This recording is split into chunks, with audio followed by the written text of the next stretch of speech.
De um lado, um CSA que mira o G8 da Série C. Do outro lado, um Maringá que quer a liderança isolada da competição. O que dá pra gente esperar desse jogo? O que dá pra projetar sobre prováveis escalações? É um CSA que tem problemas importantes na lateral direita. Do outro lado é um Maringá que tem peças conhecidas do torcedor do CSA, que tem o Maranhão desempenhando muito bem no comando do ataque. Trazer um pouco de uma avaliação das duas equipes. Também vou trazer um pouco de momento das duas. O que dá pra gente avaliar olhando para o que elas já tiveram de desafio nessa Série C?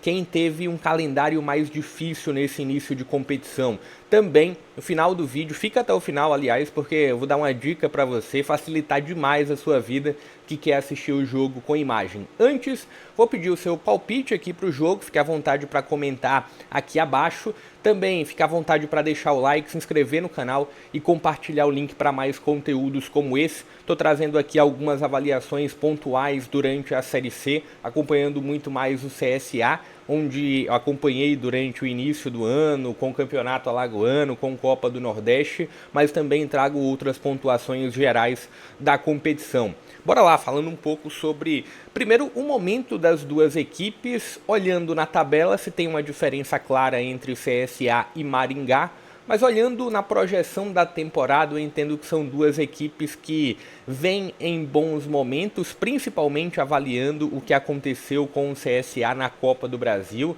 Dá um respiro para o trabalho do Igor Magalhães, uma vitória gigante sobre o Grêmio, voltando a desempenhar bem como desempenhou no início do ano. O início da Série C, bem verdade, é um CSA que não tem um aproveitamento ideal ou aproveitamento esperado, e principalmente tem como ponto de lamentação a não vitória contra o Anápolis na estreia dentro de casa. O Anápolis na ocasião muito desfalcado, só que na ocasião era um CSA sem a sua principal figura, sem o Brian que estava no departamento médico.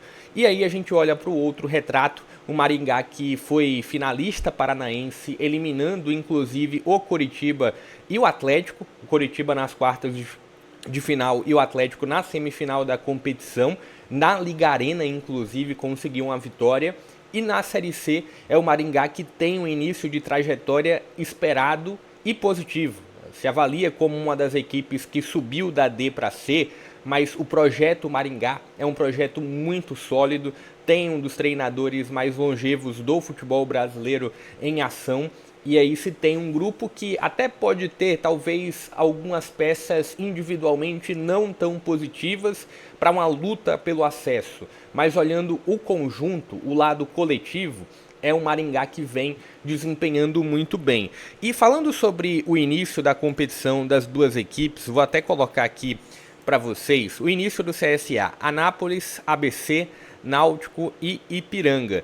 Um jogo em que quase saiu vitorioso contra o ABC, um jogo bem abaixo do esperado contra o Ipiranga, mas muito a partir também de um reflexo de um CSA que vinha de uma partida desgastante na Copa do Brasil contra o Grêmio. Quando a gente olha aqui, são todas equipes de uma prateleira média-baixa da Série C. Náutico luta contra o rebaixamento. É claro, ainda está muito no início e essa figura pode mudar. Mas ABC também começa competitivo, mas olhando para o aproveitamento do ABC não é dos melhores. Anápolis lutando contra o rebaixamento e o Ipiranga olhando ali para uma faixa um pouco mais média da tabela. Quando a gente olha para o Maringá teve o São Bernardo, uma equipe que tende a lutar pelo acesso e perdeu esse confronto contra o São Bernardo a partir de um jogo muito discutível por conta de uma ação da arbitragem, um pênalti que não ocorreu e foi marcado. Empatou contra o Londrina, que está nessa parte mais alta da tabela. Teve um jogo contra o Confiança, de uma prateleira baixa, e um jogo contra um Guarani que não pontuou até a terceira rodada da competição. Então aqui dá pra gente avaliar minimamente com um calendário inicial um pouco mais complicado do Maringá, colocando esse ponto do jogo contra o São Bernardo e esse jogo contra o Londrina na conta. O CSA não teve nenhum adversário ali da primeira faixa da tabela. Olhando para prováveis escalações, o que dá pra gente trazer como destaque das duas equipes? O CSA tende aí com o Gabriel Félix no gol. Para a lateral direita, e aí vem um ponto de preocupação, ou de uma solução, e eu vou falar por quê. Tem o Vander na lateral direita, o Vander que é um volante, torcedores do Maringá que por acaso estão chegando aqui ao vídeo, o CSA teve o nome do Cedric, que foi para o Londrina. O CSA teve o nome do Vidal, que está no departamento médico, e também tem o nome do Felipe Albuquerque, que é o titular absoluto da posição, mas cumpre suspensão nesse jogo, é uma baixa importante. Olhando para a linha de zaga, tem o Betão, uma linha de zaga que passou por algumas mudanças durante essa temporada, e o outro nome é o Islam, um nome mais novo no sentido de titularidade. Olhando para a lateral esquerda, a figura do Enzo. E o que pode ser importante para o CSA, olhando não ter um lateral direito, um homem mais marcador no corredor direito? A liberdade para o Enzo. Se tem uma certeza que o Enzo apoia melhor do que defende, e talvez o CSA tenha essa figura de uma saída de 3, ficando o Vander. Normalmente o CSA tem uma saída de 3 ficando um volante do meio, mas o Vander, que é um volante jogando na lateral, pode de uma forma um pouco mais natural ficar, liberando o Enzo.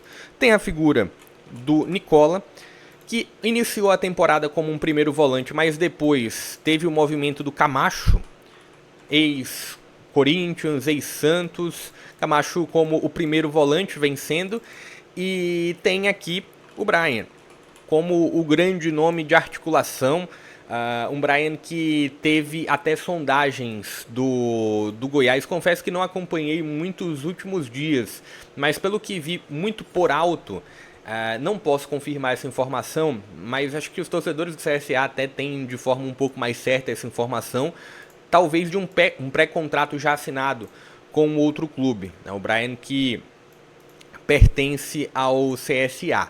Olha aqui para o lado direito, tem o Marcelinho, como uma figura de aceleração, figura de ataque. E o Cachoeira também já teve mais de destaque, mas teve uma queda nas últimas semanas. E aqui no comando do ataque tem o Thiago Marques e a figura do Igor Bahia. Uma dúvida para a 9, os dois têm um bom comportamento nesse início, nesses primeiros 4, 5 meses do ano. Olhando para o lado do Maringá, Maringá deve ter o Rafael no gol, Rafael William, que foi um goleiro revelado pelo Coritiba, uma linha de 3 zagueiros na lateral direita, tendo a figura do Rafinha, aquele mesmo que começou a temporada no CSA, um Rafinha que no CSA, e aí repetindo, para os torcedores do Maringá, foi um jogador que não recebeu talvez o espaço que poderia ter. A partir muito de críticas sobre o Cedric, eu imaginava que o Rafinha poderia ter mais espaço, não teve. O Rafinha tem muita liberdade para subir nesse Maringá, até por essa linha de 3 zagueiros que conta com o Tito, também que teve passagem pelo CSA, tem também a figura do João Félix, que tanto pode jogar como um zagueiro, como pode jogar como um lateral esquerdo, o que é importante para esse Maringá por conta da figura daqui que eu vou falar já já. E aqui o Vilar, no centro da zaga. O Ronald aqui no meio, como um dos volantes. O outro homem de poder de marcação nesse meio é o Lucas. E aqui a gente tem a figura do Negueba.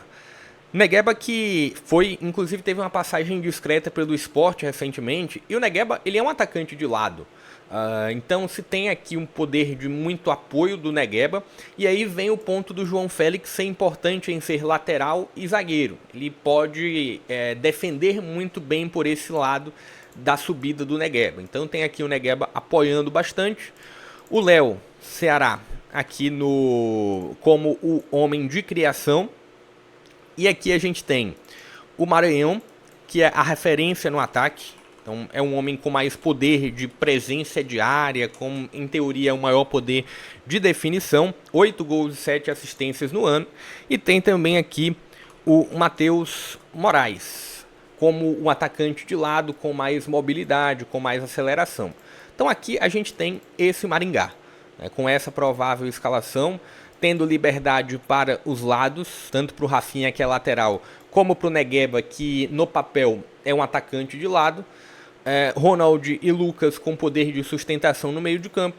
O Léo com poder de criação. Tá aqui o Maringá que encara o CSA nessa noite, né? 19 horas começa a partida.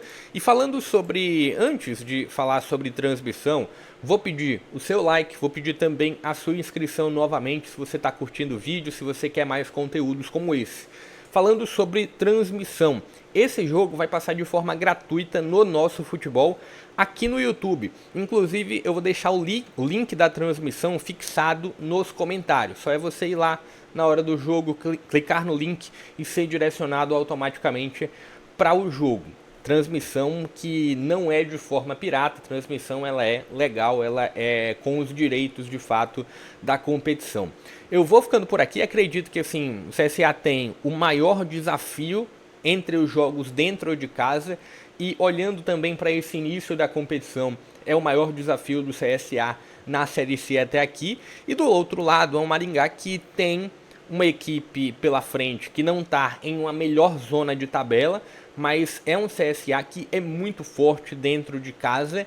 Por exemplo, teve apenas uma derrota na temporada que foi para o Bahia na Copa do Nordeste. Tudo bem, o Bahia que não veio com força máxima, mas ainda assim foi o Bahia. Acho que o jogo tende a ser tecnicamente muito bom. Entre os jogos do Rei Pelé, tirando o confronto de CSA e Grêmio, mas entre os jogos da Série C no Rei Pelé, esse jogo é o que tecnicamente mais deve gerar alguma coisa, não só nesse início da Série C, mas olhando também para toda a competição.